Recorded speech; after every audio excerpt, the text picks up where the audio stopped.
Good evening, ladies and gentlemen. Welcome to Highland Mystery. Oliver here. Lochs gets a fancy new restaurant and discovers a sharp knife does not always stay in the kitchen.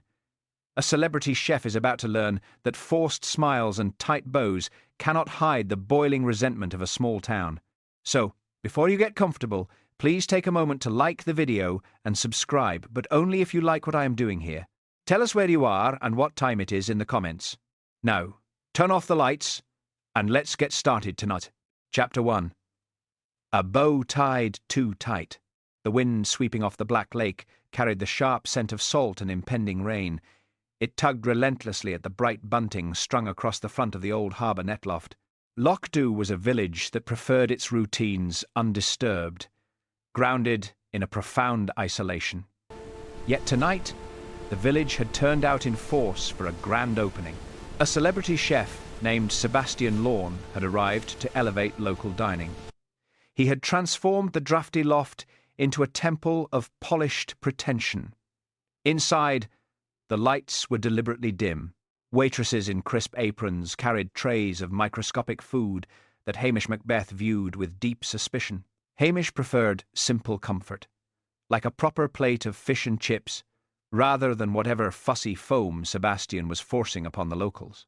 Hamish, a lanky Highlander with flaming red hair, stood near the entrance. He had been called to settle a minor shoving match in the queue outside.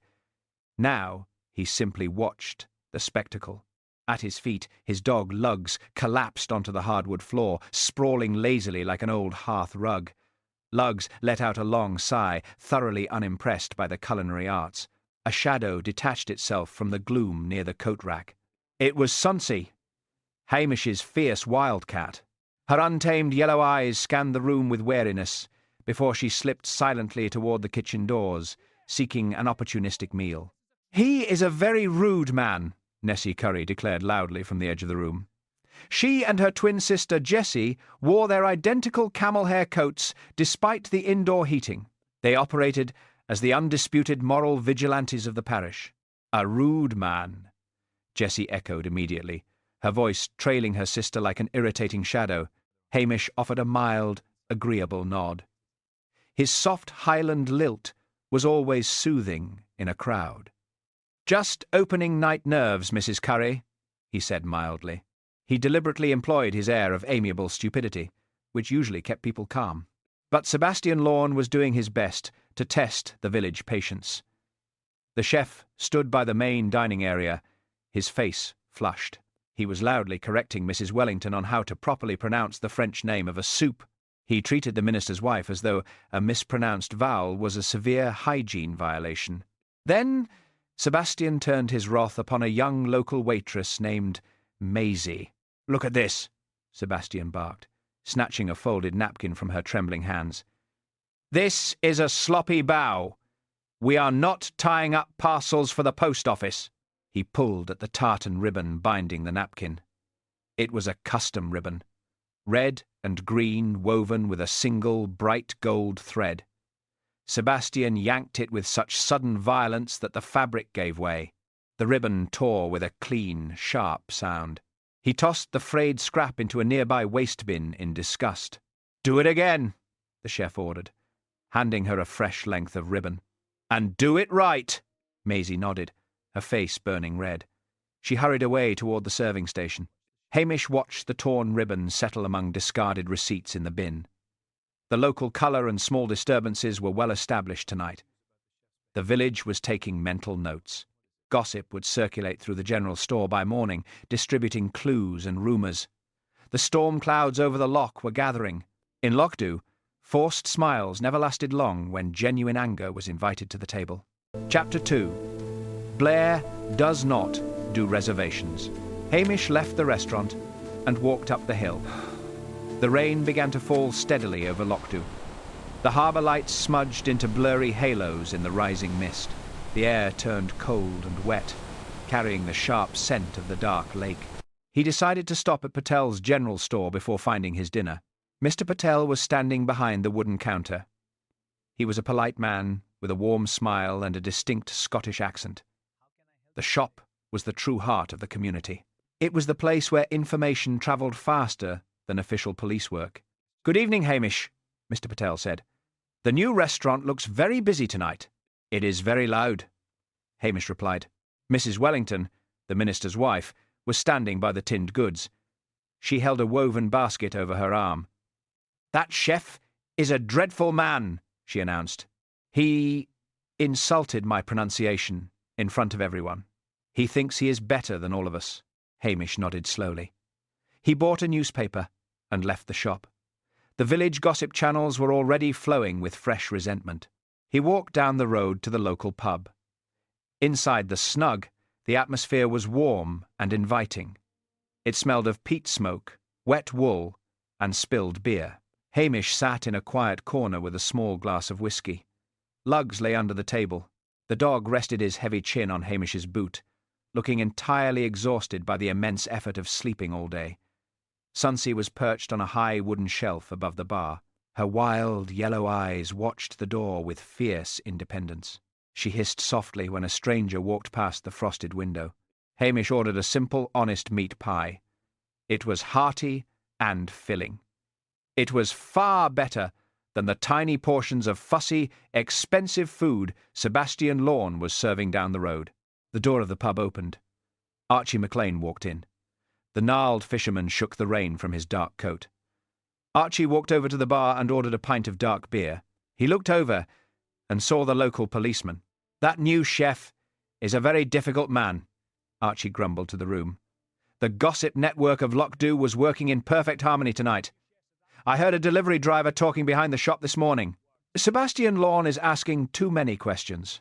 "Questions about fish?" Hamish asked. "Questions about money," Archie replied. "The chef has been poking his nose into the books. He was asking the local suppliers about grants and old invoices. He wanted to know where the renovation money came from. Those things have nothing to do with cooking food." Hamish frowned. He filed that curious piece of information away in his mind. It was a strange thing for a hired chef to care about. Suddenly, his police radio crackled. Hamish stepped outside into the damp night to answer the call. It was Detective Chief Inspector Blair. Blair had driven over from the city of Inverness. He was a heavy-set man with small eyes and a terrible temper. "Macbeth," Blair barked over the radio. "Get down to the harbour right now!" Hamish sighed. He walked down the wet road toward the new restaurant. The rain tapped against his heavy police jacket. When he arrived, Blair was standing in the foyer of the converted net loft. The chief inspector was sweating profusely, and his broad face was bright red. He smelled strongly of stale whiskey and cheap cigarettes. Blair always expected to be treated with immense respect, regardless of his actual behaviour. "Fully booked," Blair shouted at the terrified young hostess. "Do you know who I am? I am the police." "I am very sorry, sir," the young woman whispered.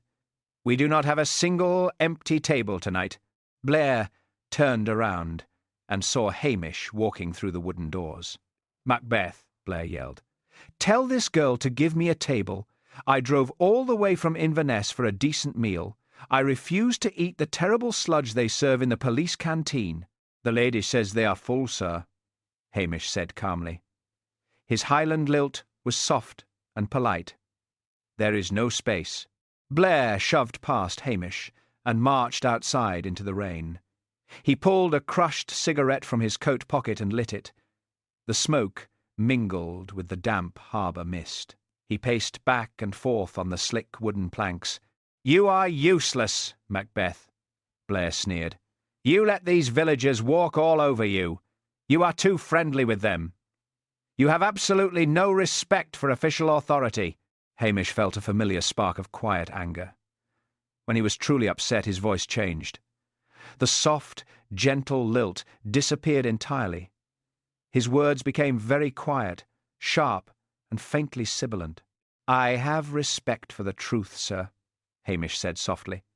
"And the truth is, you do not have a reservation."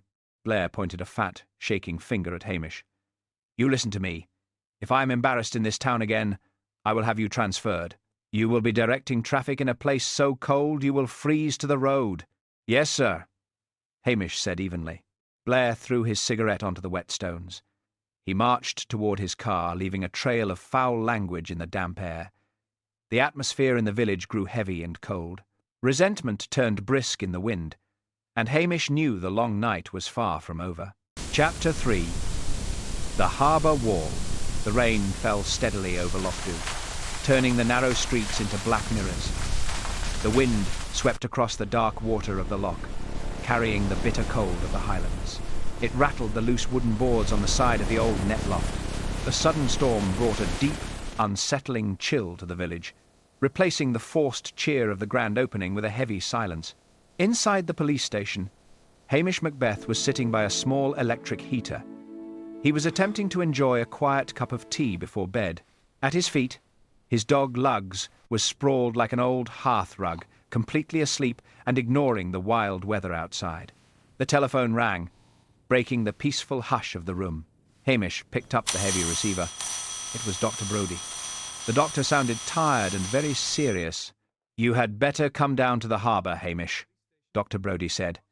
His voice was weary and direct. "There has been an incident behind the new restaurant. It is bad news." Hamish put on his thick police coat and walked out into the storm. The thick mist blowing off the loch turned the streetlights into blurry, glowing accusations. The shadows seemed to stretch and shift against the wet stone walls of the village houses. When he arrived at the back lane of the restaurant, he found a small group of people already gathered near the water. The village gossip network never slept. Information travelled through Lochs faster than any official police radio. Nessie and Jessie Curry were standing under a large black umbrella, whispering fiercely to one another. They had seen the doctor drive past and followed him immediately, eager for news. Dr. Brodie was kneeling on the slick harbour stones near the water's edge. He held a large leather medical bag. Beside him, covered by a heavy canvas sheet, was a still, quiet shape. "He is gone," Dr. Brodie said flatly as Hamish approached. "It is the new chef, Sebastian Lorne." Hamish gently lifted the edge of the wet canvas. There was no terrible gore, just the profound wrongness of a human body lying motionless in the freezing rain. The chef was wearing his pristine white jacket, which was now soaked and stained with dark mud. The man who had been shouting about perfect napkin bows just hours ago was now perfectly silent. Hamish felt a sudden pang of hunger, remembering the warm, honest meat pie he had eaten earlier at the pub. It was a sharp contrast to this freezing, sterile scene. The chef had obsessed over tiny, expensive plates of food, demanding perfection from everyone around him. But none of that mattered now on the cold, unforgiving stones of the harbour wall. Up on the high stone wall overlooking the lane, a shadow moved. It was Sonsie. The wildcat sat perched above the scene, completely unaffected by the rain. Her fierce, untamed yellow eyes watched the humans below with careful, wary independence. The sound of a fast car engine echoed down the lane. Chief Inspector Blair arrived, slamming his car door with excessive force. He marched through the wet grit, his heavy coat flapping wildly in the wind. Blair was sweating heavily despite the cold night air. He pulled a cigarette from his pocket and lit it, smoking rapidly as if the foul fumes could replace actual thought. He looked down at the canvas sheet and let out a loud, dismissive snort. "Move out of my way, Macbeth!" Blair roared, his thick Glasgow accent cutting through the sound of the rain. "This is clearly an accident." The man came outside in the dark. He slipped on the wet stones and hit his head. "It is just another case of local stupidity. There is nothing to see here." Blair puffed aggressively on his cigarette, eager to close the matter and find a warm hotel bed. But then, a bright flash of light illuminated the dark lane. A photographer from the regional newspaper had stepped out from the back door of the restaurant. He had stayed late to cover the grand opening party and had followed the commotion outside. Blair saw the camera lens pointed directly at him. His small, piggy eyes widened. The prospect of seeing his own name in the newspaper changed his entire perspective. He threw his cigarette onto the wet ground and stood up very straight, smoothing the front of his coat. "Hold on a minute," Blair announced loudly, making certain the photographer could hear him over the howling wind. "This is a highly suspicious death. The man was a famous chef. This is a murder investigation. I am taking direct control of this complex scene immediately. Hamish ignored the chief inspector entirely. He stepped away from the crowd and looked closely at the ground near the heavy back door of the restaurant. The door led to a small outdoor storage area and the electrical generator shed. The ground here was covered in a layer of coarse, wet grit.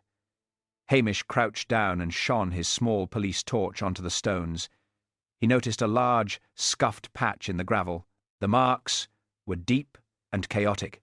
It did not look like the marks of a man simply walking past and slipping in the rain.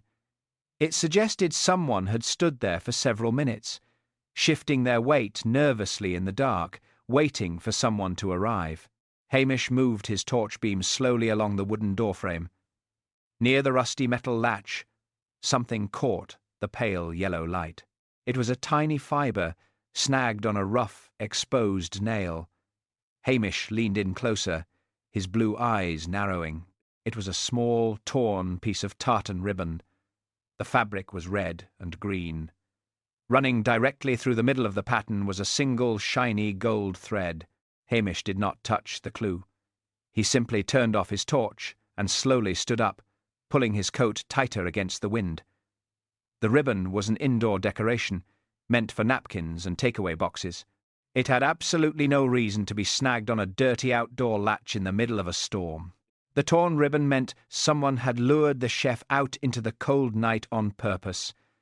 And in Lochs, a quiet secret was always far more dangerous than a loud argument. Chapter 4. Canteen Sludge. Restaurant Riches. The rain tapped against the thick glass of the Inverness police station windows. It sounded like the steady, impatient drumming of a very irritated finger. Inside the dreary canteen, the harsh fluorescent lights illuminated food that looked entirely devoid of joy. Detective Chief Inspector Blair sat at a small plastic table. He was shoveling a grey mass of overcooked stew into his mouth. He wiped his greasy chin with the back of his hand, looking entirely satisfied with himself. "Eat your food, Macbeth," Blair ordered. He pointed a stained fork at Hamish. "You need energy for this investigation. This is a high-profile case. The press is watching closely.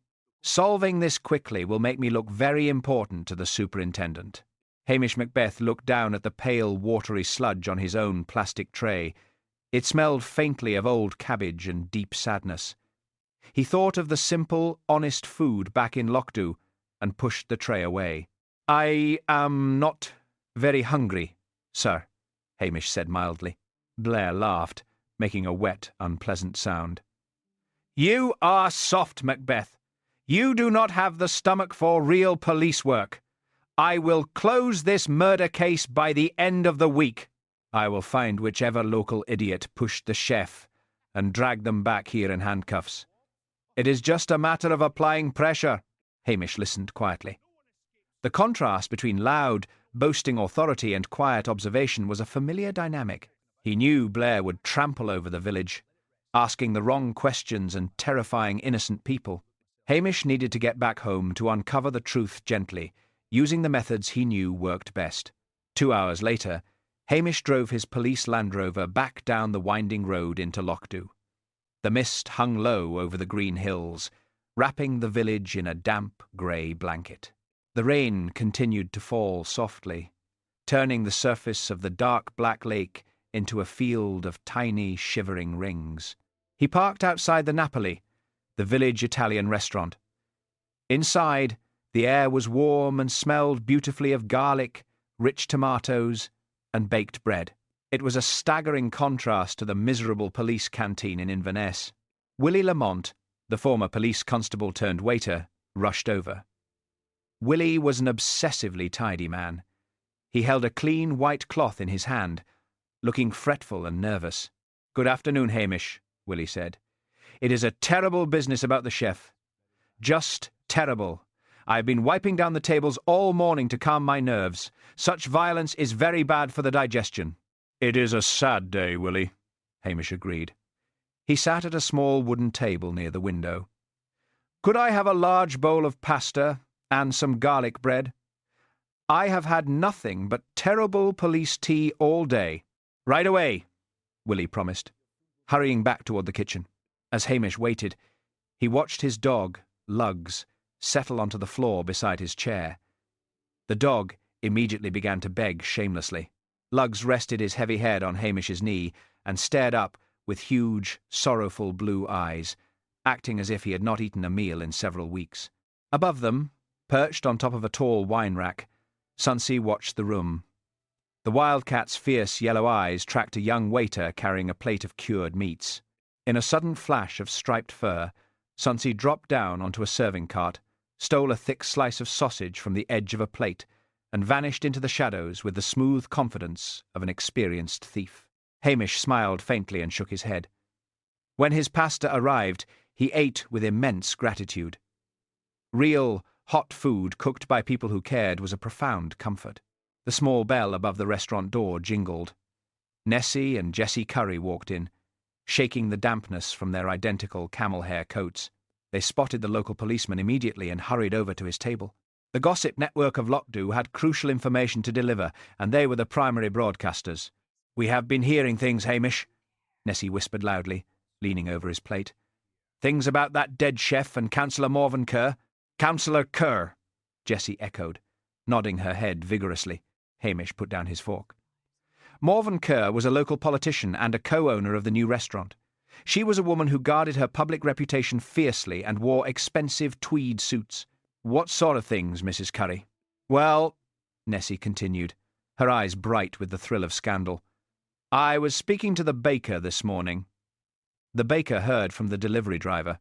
Sebastian Lorne had arranged a private talk with Morven Kerr last night, right after the grand opening. "A late-night meeting," Jessie added, adjusting her thick glasses. "And do you know what they were meant to discuss?" Nessie asked, lowering her voice even further. "The grant money. The large public grant that funded the restaurant renovations." Morven Kerr told the village the money was all perfectly above board. But the chef was looking into the invoices. He was asking suppliers where the funds actually went. Hamish felt a quiet spark of understanding. This was exactly why he relied on the village. A formal interview in an Inverness interrogation room would never yield such delicate, complicated information. People only shared their true secrets over a warm cup of tea or during a quiet chat in the shops. "Thank you, ladies," Hamish said softly. "That is very helpful to know." The twin sisters looked immensely pleased with themselves and marched away to a corner table to order coffee and cake. Hamish looked out the window. The rain tapped against the glass, creating a steady rhythm against the quiet street. Sebastian Lorne had been asking dangerous questions about money. He had arranged a private confrontation with a powerful, proud local woman. And shortly after, he had ended up dead on the wet harbour stones.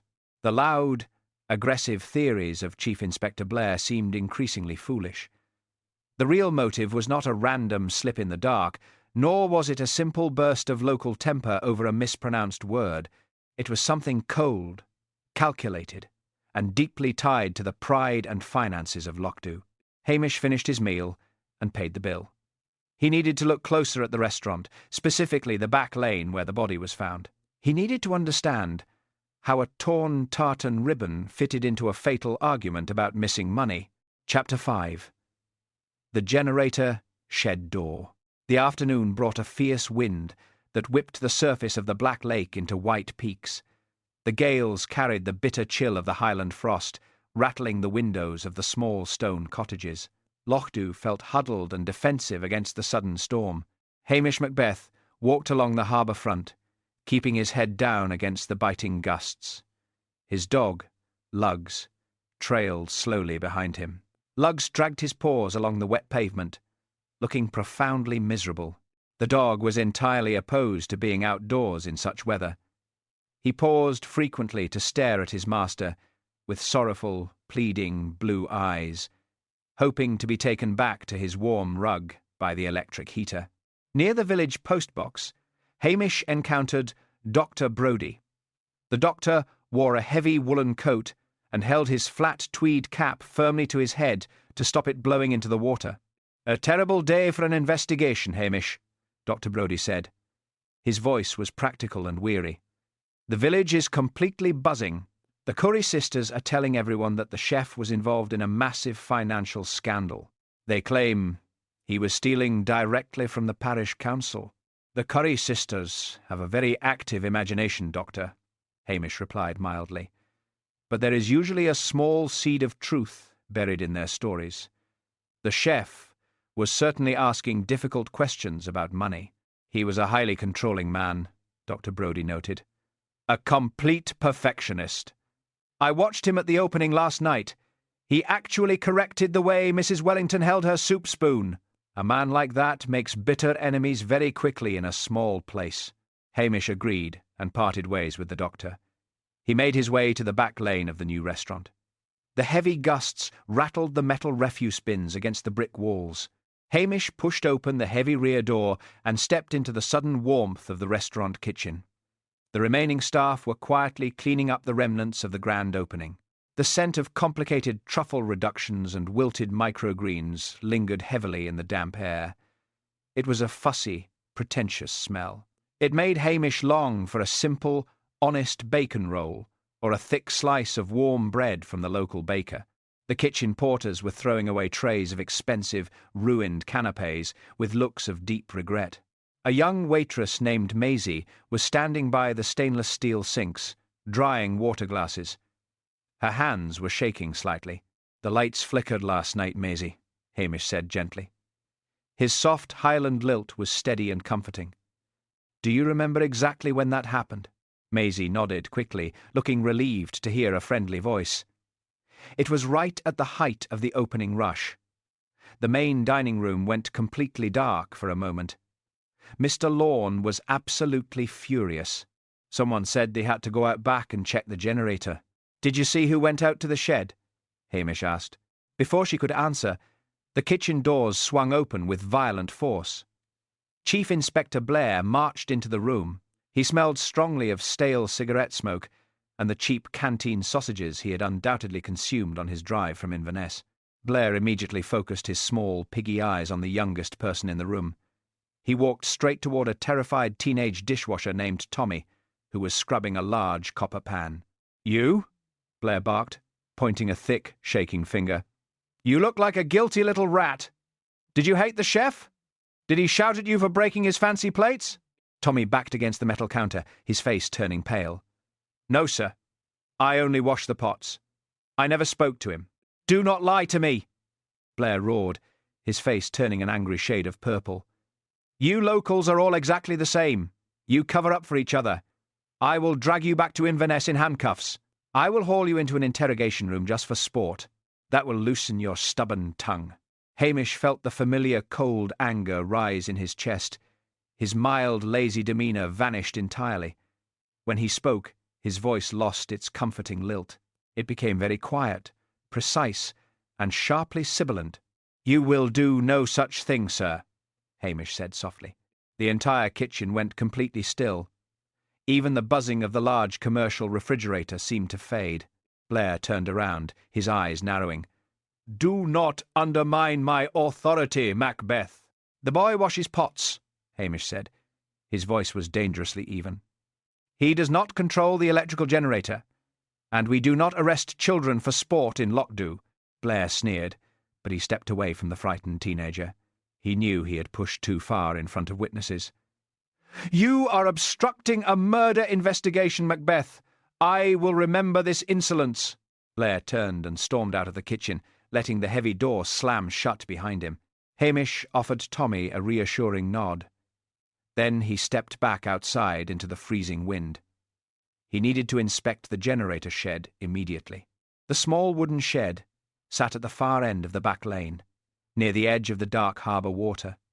The fierce wind caught the loose shed door. It banged loudly against the thick wooden frame.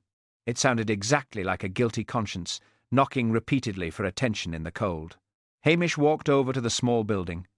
High above him, perched on the edge of the sloping roof, sat Sonsie. The wildcat's thick fur ruffled wildly in the gale. Her untamed yellow eyes watched Hamish with a fierce, calculating intelligence. She let out a low, warning hiss as a sudden gust of wind struck the metal roof, but she did not move from her vantage point. Hamish examined the heavy iron latch on the shed door. It was designed to drop into a metal catch, securing the heavy door against the Highland weather. But the latch was not sitting flush. He leaned closer, shielding his eyes from the biting wind. Something was wedged tightly into the mechanism, preventing the latch from dropping down and locking. Hamish pulled his pocket-knife from his coat and used the blade to carefully pry the object loose. It fell into his gloved palm. It was a folded, torn piece of fabric. It was a short length of tartan ribbon. The pattern was bright red and green, crossed by a single thread of shiny gold. It was the exact same type of ribbon Sebastian Lorne had torn and thrown into the bin the previous night. Hamish stared at the scrap of fabric. The ribbon was a pristine indoor decoration. It had absolutely no reason to be jammed into an outdoor latch in the freezing rain. Someone had placed it there deliberately to prevent the heavy door from locking properly. They needed quick, silent access to the electrical box in the dark. The brief power flicker during the busy dinner service had not been an accident. It was a carefully calculated distraction. Someone had deliberately interrupted the lights to lure the obsessive chef out into the back lane, away from the crowded dining room and the flashing cameras. Hamish tucked the small piece of ribbon into a clear plastic evidence bag. The simple theory Blair loved was unravelling rapidly. A furious local fisherman shouting about fish quality would not plan a subtle electrical fault. This murder required careful thought, intimate access to the restaurant's decorative supplies, and a very cold, calculating heart. Chapter 6. Hamish tries to spare a girl. The morning brought a thick, damp mist that rolled down from the green hills. It settled heavily over the black lake, trapping the sharp scent of peat smoke in the narrow village streets. The heather along the roadside looked pale and entirely soaked by the endless drizzle. Lochs was a place that absorbed the weather, turning quiet and watchful when the frost threatened to bite. Inside the small police station, Hamish Macbeth stood by the kitchen counter. His dog, Lugs, was sprawled like an old hearthrug in front of the unlit electric heater. Lugs groaned softly, completely opposed to the damp morning and refusing to move. Sonsie was nowhere to be seen. The wild cat had vanished before dawn. She was likely prowling the high grass with her fierce, untamed yellow eyes, hiding or suddenly appearing to terrorize the local field mice. Hamish made himself a simple, comforting bowl of warm porridge and added a thick spoonful of local honey. It was a perfect, honest breakfast. He thought briefly of the miserable officers forced to eat the awful Strathbane police canteen food, or Chief Inspector Blair enduring a greasy, mass-produced hotel buffet in Inverness. Hamish greatly preferred his own simple comfort over anything pretentious or overpriced. He finished his tea and walked down the wet road toward Patel's general store to buy milk. The small shop was the beating heart of the village. The bell above the door jingled merrily, but the usual cheerful chatter stopped the moment Hamish stepped inside. The queue near the till was suddenly very tense. Nessie Curry stood at the front of the line. Her camel-hair coat was buttoned all the way to her chin. "It is a terrible thing when a young girl turns to violence," Nessie announced loudly to the shop, her eyes gleaming behind her thick glasses.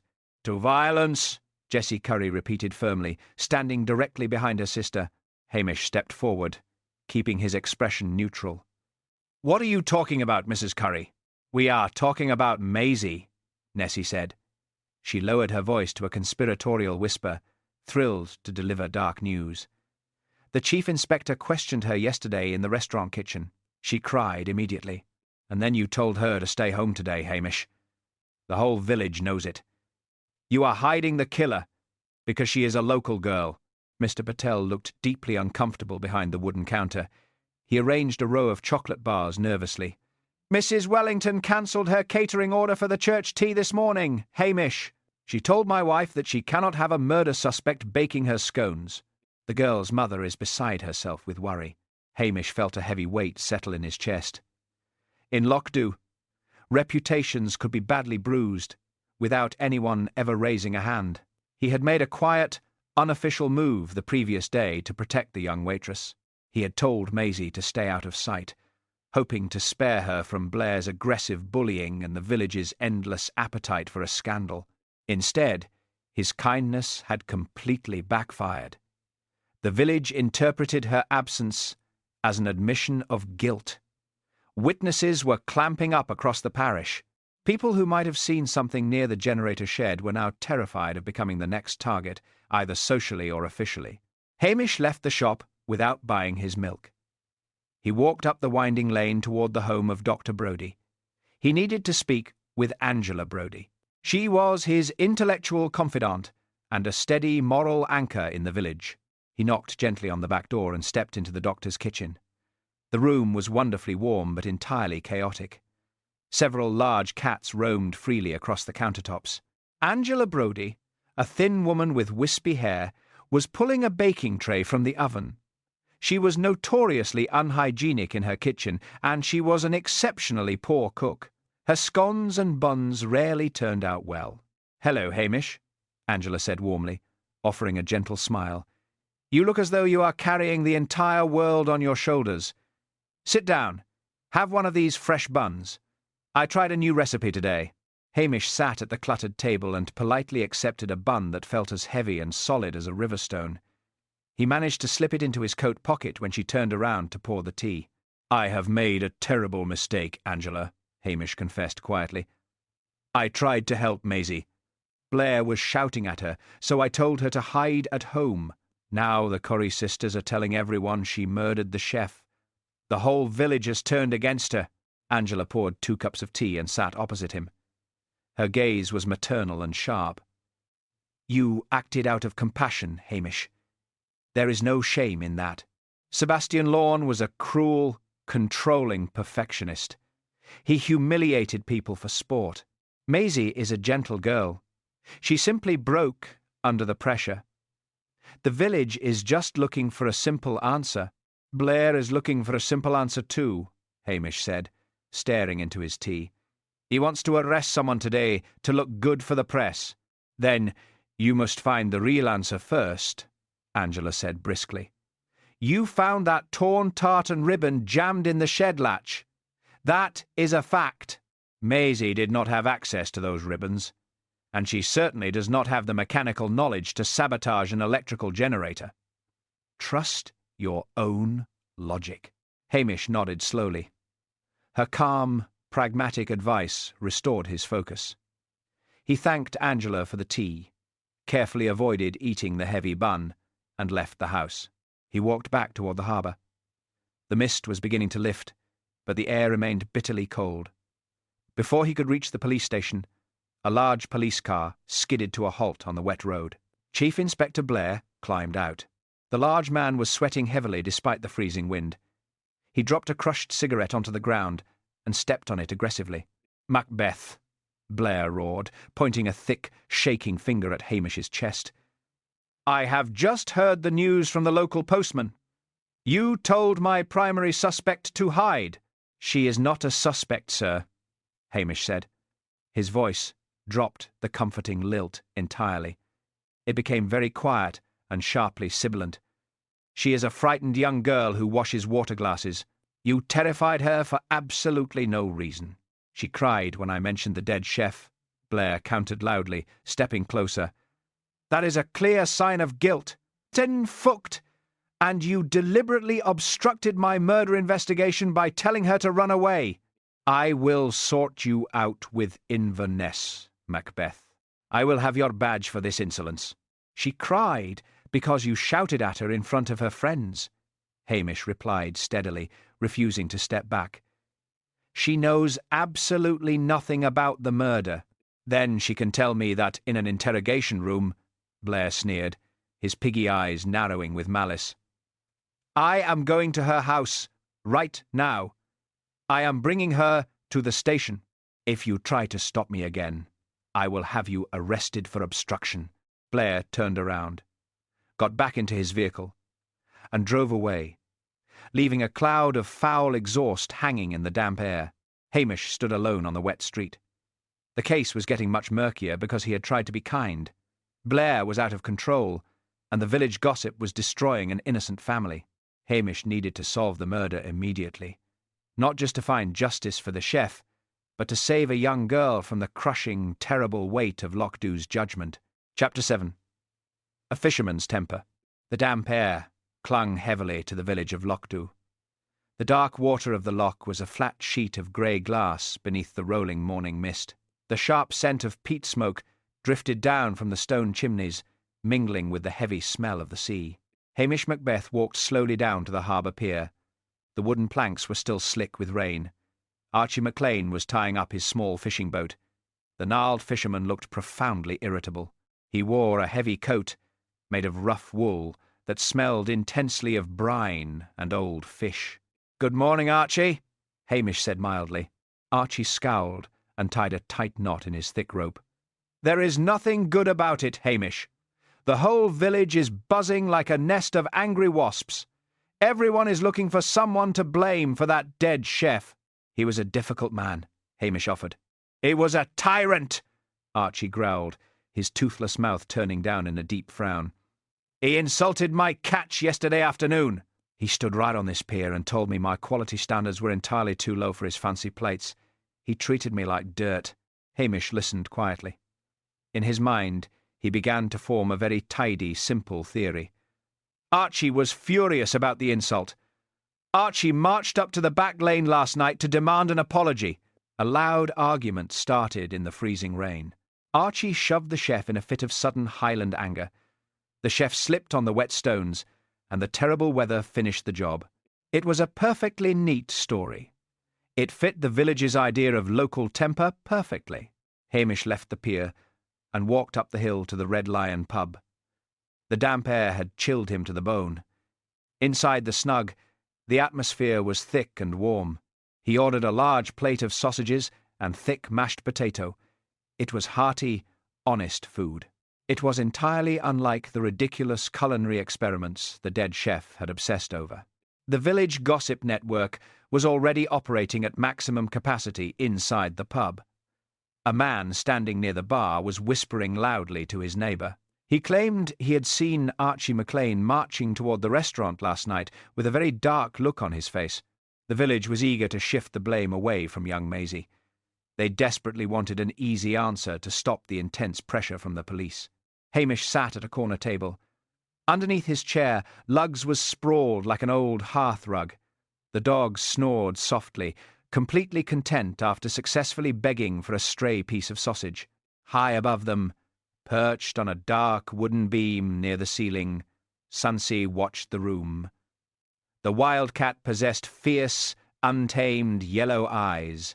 She remained perfectly still, waiting patiently for a foolish mouse to show itself. The wooden doors of the pub swung open forcefully. Chief Inspector Blair barged into the room. He looked incredibly triumphant. He spotted Hamish and marched over to the corner table. "I have heard the rumours, Macbeth," Blair announced loudly. He did not care who heard him. It was the fisherman, Archie MacLean. He had a clear motive. He has a terrible temper. He pushed the chef into the wall. "That is a theory, sir," Hamish said softly. "It is a fact," Blair roared, his face flushed with excitement. "It is simple and clean. I am going to march down to that pier and arrest him right now. We can finally close this miserable case." Hamish looked down at his plate. He was deeply tempted to agree. It would stop Blair from screaming immediately. It would completely spare young Maisie from the terrible glare of suspicion that was ruining her life. It felt like a warm, comfortable answer. But one tiny thing stubbornly refused to fit. Hamish thought of the torn tartan ribbon. He pictured the red and green fabric with the single gold thread. He had found it wedged tightly in the latch of the generator shed. Archie wore rough wool. He smelled entirely of the sea. The fisherman had absolutely no access to the custom indoor decorations of the new restaurant. Furthermore, Archie had no reason to create a deliberate power flicker during dinner service. If Archie wanted to shout at the chef, he would have simply walked through the front door and shouted. The ribbon wedge proved the murder was not a sudden burst of anger. It was a carefully calculated trap. Someone had planned the blackout to lure the chef outside silently. Hamish looked up at the chief inspector. His lazy demeanour vanished. His voice lost its soft lilt and became quiet, precise, and sharply sibilant. "You cannot arrest Archie, sir," Hamish said evenly. "He did not do it. Blair's face turned a dangerous shade of purple. "You are protecting your friends again, Macbeth." "I am protecting the truth," Hamish replied. He stood up from the table. "Archie MacLean is innocent, and the real killer is hoping you arrest him today." Hamish walked out of the pub and back into the damp mist. The easy answers were gone, leaving only the cold reality that a very cunning mind was still hiding in Lochs. Chapter 8. Sonsie's Shiny Find. The drizzle outside the small police station gradually thickened into a steady, relentless rain. It drummed against the slate roof and washed over the dark, freezing waters of the loch. The Highland mist pressed heavily against the glass windows, making the inside of Hamish Macbeth's cottage feel unusually damp and enclosed. Hamish sat in his armchair, staring into the small electric heater. He was nursing a mug of strong, hot tea and a thick slice of plain toast spread with salted butter. It was a remarkably simple meal, completely devoid of the fussy truffle oils and pretentious garnishes that Sebastian Lorne had forced upon the village. Hamish chewed thoughtfully, grateful for honest food on such a dismal afternoon. At his feet, Lugs was sprawled like an old hearth rug. The dog let out a long, shuddering sigh, as if the mere concept of human police work was entirely too exhausting to consider. Lugs had absolutely no interest in solving murders when there was a perfectly good fire to sleep beside. A sudden soft thump near the back door interrupted the quiet rhythm of the rain. Hamish looked up. Sonsie stood on the kitchen linoleum. The wild cat shook the cold rain from her thick striped coat. Her wild, untamed yellow eyes gleamed with a fierce, independent pride. She did not look like a pet seeking shelter. She looked like a smug wee courier who had just completed a highly successful raid. Sonsie padded silently into the living room and dropped a small object onto the worn carpet directly in front of Hamish. She let out a low, demanding purr, clearly expecting praise. Hamish leaned forward and picked up the object. It was a heavy, polished, silver napkin ring. It was exactly the sort of expensive, unnecessary table decoration that the new restaurant had purchased to impress the regional food critics. Tied neatly around the silver ring was a piece of custom fabric. It was the restaurant's signature tartan ribbon, woven in bright red and green with a single shining gold thread. However, the decorative bow was incomplete. One side of the ribbon had been torn away completely. Hamish set his tea down on the small table. The village gossip network had been incredibly active all morning, churning out wild theories about angry fishermen and frightened waitresses. The Curry sisters were currently holding court in Patel's shop, deciding who was guilty based entirely on who looked the most nervous. But Hamish knew the truth was never found in loud accusations. It was usually found in quiet, overlooked details. He walked over to his uniform coat hanging on the back of a wooden chair. He reached into the deep pocket and pulled out the clear plastic evidence bag he had secured earlier. Inside the bag was the small, torn scrap of tartan ribbon he had discovered wedged into the latch of the generator shed. Hamish carried the bag back to the armchair and sat down under the bright reading lamp. He placed the heavy silver napkin ring on his lap. Carefully, using his pocket knife, he slid the scrap of ribbon out of the plastic bag. He aligned the torn edge of the shed scrap with the frayed end of the ribbon still tied to the napkin ring. The edges matched perfectly. It was a clean tear with a slight diagonal pull. It was exactly the sort of tear that would happen if someone yanked the fabric in great haste, desperate to break it quickly without the use of scissors. Hamish stared at the two pieces of fabric. The smallest household scrap suddenly became louder than any spoken confession. The narrative of the murder clicked together in his mind with cold, undeniable logic. The killer had not brought a tool to sabotage the electrical generator. They had used what was immediately available to them in the dining room. They had taken a napkin ring, torn off a length of the strong tartan ribbon, and used it to wedge the heavy shed latch open. It was a quick, improvised tool meant to create a brief power flicker, plunging the restaurant into sudden darkness. After the lights failed, the chef had marched outside to inspect the generator. The killer had followed him into the freezing rain. Following the fatal push against the harbour wall, the killer had simply retreated inside, discarded the damaged napkin ring into the restaurant laundry basket, and rejoined the grand opening party as if nothing had happened. Sonsie, always seeking shiny objects, must have slipped into the back of the restaurant and stolen the silver ring from the basket of soiled linens. Hamish looked down at the wildcat. "You are a very clever creature," he murmured softly. Sonsie blinked her fierce yellow eyes once, entirely agreeing with his assessment, and then turned to groom her damp paw. The false solutions were officially dead. A rough fisherman like Archie McLean would never use a delicate table decoration to jam a heavy door. A terrified young waitress like Maisie would never have the authority to orchestrate a power failure during the most important dinner service of the year. The killer was someone who belonged in the dining room. It was someone who had easy access to the tables, who understood the electrical layout of the building, and who was desperate to stop Sebastian Lorne from exposing a financial scandal regarding the renovation grants. Hamish knew exactly who had arranged the private meeting with the chef.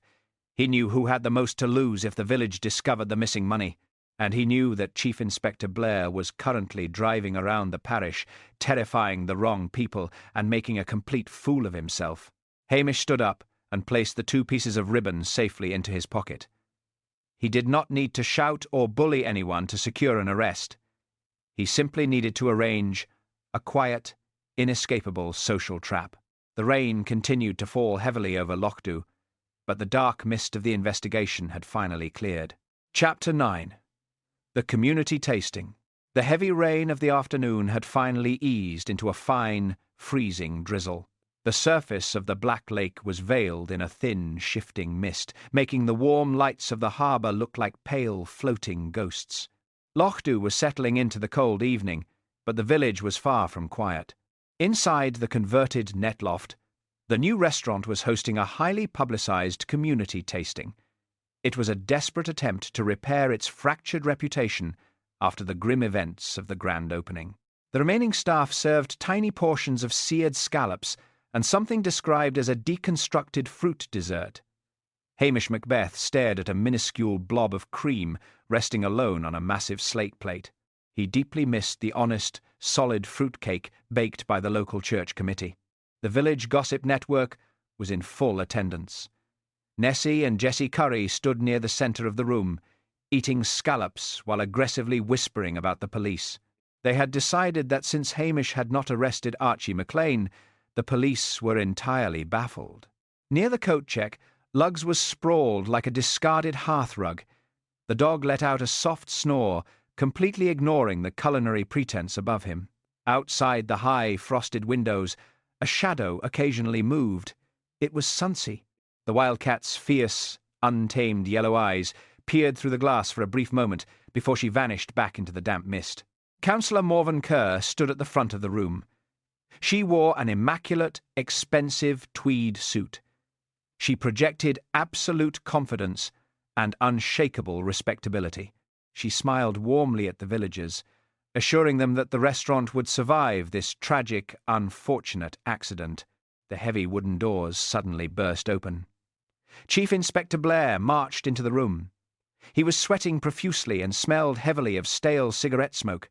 He had clearly grown tired of waiting for a confession and had decided to create one. Blair scanned the room with his small, piggy eyes. He spotted young Maisie, who was quietly collecting empty water glasses near the back wall. "You there!" Blair roared, his thick Glasgow accent echoing off the high ceiling. "Put those glasses down! I am taking you to Inverness! I have had enough of this local silence. You are going to tell me exactly why you pushed the chef." Maisie froze, her face turning entirely pale. The room fell completely silent.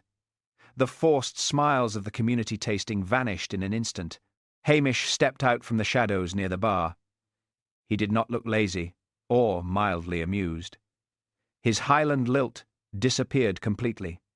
When he spoke, his voice was quiet, precise, and sharply sibilant. "You will leave the girl alone, sir," Hamish said. Blair turned around, sneering loudly. "You are interfering for the last time, Macbeth. She is the only one who cried. She is guilty. She is entirely innocent," Hamish said softly, walking to the centre of the room. He looked directly at the crowd. He chose a social arena where people could not quietly vanish. The chef was not killed in a blind rage. It was not a random slip in the dark. It was a carefully calculated trap. Hamish reached into his coat pocket. He pulled out the clear plastic evidence bag containing the small, torn scrap of fabric. Then he produced the heavy silver napkin ring, which still held the remaining half of the torn bow. "The restaurant uses custom ribbons," Hamish explained calmly. "Red and green tartan, woven with a single gold thread. Yesterday, I found this small scrap wedged tightly into the heavy iron latch of the outdoor generator shed. It was placed there deliberately to prevent the door from locking." The villagers leaned in, completely captivated by the quiet authority in his voice. "The killer needed to create a brief power flicker during the busy opening night," Hamish continued. "They knew Sebastian Lorne was a controlling perfectionist. When the lights failed, they knew he would immediately march outside to check the fault himself. It was the perfect way to lure him away from the dining room and the flashing cameras." Blair frowned deeply, his blustering anger momentarily stalled by the physical evidence. "So someone jammed a door. Who cares?" "The killer cared," Hamish said evenly, "because the chef had discovered a terrible secret. He had been looking at the renovation accounts. He discovered that the massive public grants meant to build this restaurant were being skimmed. Invoices were being inflated, and the money was disappearing into private pockets." Hamish turned slowly and looked directly at Councillor Morven Kerr. The wealthy politician maintained her posture, but her smile had turned completely brittle. "This is absolute nonsense, Hamish. You cannot simply invent a financial scandal to protect a clumsy waitress." Hamish held up the silver napkin ring. "The killer did not bring a tool to jam the shed door. They improvised. They took a napkin ring from a table, yanked the strong ribbon until it tore, and used the scrap to wedge the latch. Then they threw the damaged ring into the laundry basket to hide it." Hamish aligned the two torn pieces of fabric. The clean tear and the diagonal pull matched perfectly. "You arranged a private meeting with him late last night, Councillor," Hamish said softly. "But he threatened to expose you during the dinner service. So you created the power cut. You followed him out into the freezing rain. When he refused to stay quiet about the stolen money, you shoved him. He struck his head on the wet harbour stones. You have absolutely no proof," Morven Kerr snapped. Her voice was shrill, losing all its polished charm. "We have the ribbon," Hamish replied gently. "And we have the financial records. The regional fraud office in Inverness will be very interested in those inflated invoices. You tried to let an innocent fisherman or a frightened young girl take the blame to protect your respectability." The room remained perfectly silent. The Curry sisters stared at the councillor with open, fierce judgment. Mr. Patel looked down at the floor, shaking his head sadly. The village was looking at Morven Kerr, and the collective weight of their disappointment was heavier than any official interrogation. Morven Kerr looked around the room. She saw the absolute certainty in their faces. The social pressure of Lochs was inescapable. Her shoulders slumped slightly, and the pristine tweed suit suddenly looked very heavy. "He was going to ruin everything," she whispered bitterly. "The village needed this restaurant. I deserve to be compensated for my hard work." There were no theatrics. There was no sudden violence or desperate running. There was only the cold, undeniable logic of a torn ribbon and a room full of neighbours forced to listen to the ugly truth. Chapter 10. A Village Learns, briefly. The sudden confession hung in the air of the dining room. The polished facade of the grand opening had completely shattered. Chief Inspector Blair stared at Councillor Morven Kerr for a long moment. Then his small, piggy eyes widened with sudden realization. The press would be thrilled with a major financial scandal. Blair stepped forward and grabbed Morven Kerr by the arm. "I am placing you under arrest for murder and fraud," Blair boomed loudly, making absolutely certain everyone in the room could hear his heavy Glasgow accent. "I knew there was something suspicious about those renovation accounts from the very beginning. It took brilliant police work to uncover this massive deception." Hamish Macbeth watched quietly from the shadows near the bar. He allowed the chief inspector to claim the entire victory. It was always much easier to let Blair take the credit. It kept the heavy administrative paperwork firmly in Inverness. Morven Kerr did not look at the villagers as Blair marched her toward the heavy wooden doors. Her expensive tweed suit suddenly looked terribly unkempt. Her pristine reputation, which she had guarded so fiercely, was now ruined forever. Blair paused at the door and pointed a thick finger at Hamish. "You think you are very clever, Macbeth. But I will make sure the superintendent hears about your terrible attitude. I will see you promoted to Strathbane for this. You will be buried behind a desk for the rest of your miserable career." Hamish shuddered visibly. A promotion to a busy city station was his greatest fear. "I only want to serve my local community, sir," he said mildly. Blair snorted in disgust and led the prisoner out into the cold night. By the next morning, the fierce Highland storm had finally broken. The rain eased into a gentle, hovering mist. The pale morning sunlight washed over the slick harbour stones and the dark green heather on the hills. The deep waters of the Black Lake settled back into a calm, dark reflection. Lochs was slowly repairing itself after the chaos. Hamish walked down the winding road toward the village centre. He felt a deep sense of relief. He stopped at the local bakery first. He purchased a warm, fresh bacon roll. The smell of the rich, salty meat and the soft, white bread was a profound comfort. It was honest food, completely devoid of the pretentious foams and ridiculous garnishes that the dead chef had worshipped. Hamish ate it slowly, savouring every simple bite. He crossed the street and walked into Patel's general store. The bell jingled cheerfully. Mr. Patel offered a warm, genuine smile from behind the wooden counter. "Good morning, Hamish," Mr. Patel said. "The village is very quiet today." "It is a welcome change," Hamish replied, picking up a bottle of fresh milk. Nessie and Jessie Curry were standing near the tinned vegetables. The gossip network was already attempting to rewrite history. They wore their identical camel-hair coats and looked incredibly self-righteous. "I always knew she was hiding something," Nessie announced loudly, adjusting her thick glasses. "A woman who wears such expensive suits must have a dark secret. I told the baker yesterday that Morven Kerr was a deeply untrustworthy person." "Deeply untrustworthy," Jessie echoed, nodding her head vigorously. Hamish walked over to the twin sisters. His soft Highland lilt was perfectly calm, but his blue eyes were very sharp. "You told the baker that young Maisie was the killer, Mrs. Curry," Hamish said mildly.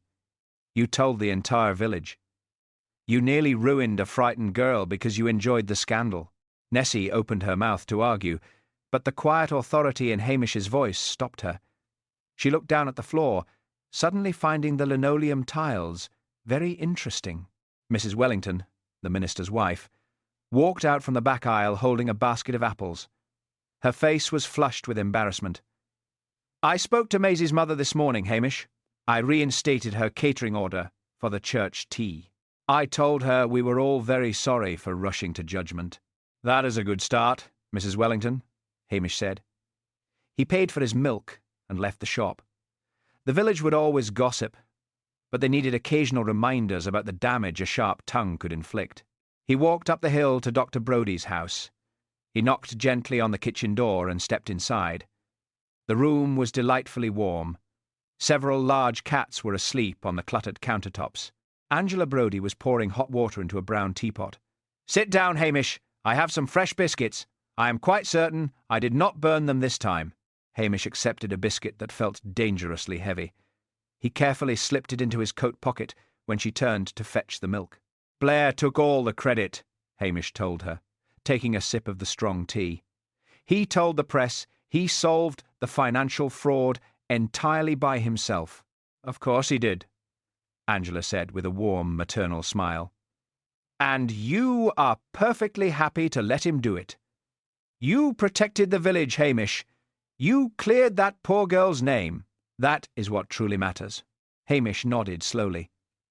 Angela was his steady moral anchor. She understood that justice in Lochs was rarely about headlines or official promotions. It was about restoring the delicate social balance of the community. He thanked her for the tea and walked back to the small police station. The mist had fully cleared, leaving a crisp, bright Highland afternoon. Inside the station, the electric heater was glowing warmly. Lugs was sprawled like an old hearthrug on the carpet. The dog opened one sleepy blue eye, thumped his tail weakly against the floor, and immediately went back to sleep. High above the filing cabinet, Sonsie watched the room. Her wild, untamed yellow eyes blinked, slowly. The wildcat seemed to acknowledge that the territory was safe once again, before she rested her striped head on her paws. The new restaurant would eventually reopen under new management. It would serve simpler food, with less slogan and more honesty. The grand tartan ribbons would be replaced by plain white napkins. Loch returned to its normal, comfortable arguments, which suddenly felt like a tremendous blessing. The dark lake kept its secrets, and Hamish Macbeth sat back in his chair, completely content with his quiet, unambitious life. Sebastian came to Loch to control everything. He wanted to control the food, the staff, and even the way local folk held a soup spoon. But he left behind a terrible mess that nobody could plate neatly. The village will remember the new restaurant opening less for its fancy sauces, and far more for how quickly people chose a young scapegoat when the night turned ugly. That custom tartan ribbon was meant to sell a story. It was local charm, neatly tied up in a pretty bow for the tourists. But the torn edge became the ultimate truth marker. It proves that lies often snag on the smallest, most ordinary things.